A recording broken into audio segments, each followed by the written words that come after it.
Option subject select చేసుకోవడంలో ఏమేం జాగ్రత్తలు తీసుకోవాలంటారు? ఇది చాలా మంచి క్వశ్చన్ మ్యామ్. చాలా మంది యూపీఎస్లో ఫెయిల్ అయ్యేది ఆప్షన్ దగ్గర. ఒక ఆప్షన్ మీరు డిసైడ్ చేసుకున్నాక దాన్ని మీరు మరి చేంజ్ చేసుకోవాలంటే 1.5 year టైం వేస్ట్ అవుతుంది. సో వీళ్ళు ఎక్కువ సెలెక్షన్ టైంలోనే కరెక్ట్గా సెలెక్ట్ చేసుకోవాలి. సో ఇంకోటి ఏంటంటే యూపీఎస్సీలో దగ్గర 42 ఆప్షన్స్ ఉన్నాయి.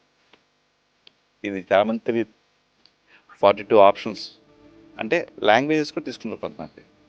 తెలుగు, తమిళ్, కన్నడ, హిందీ అలా రాసుకోవచ్చు. అలా కాకుండా మ్యాథ్స్, ఫిజిక్స్, కెమిస్ట్రీ, అలా anthropology, political science, international relations, sociology.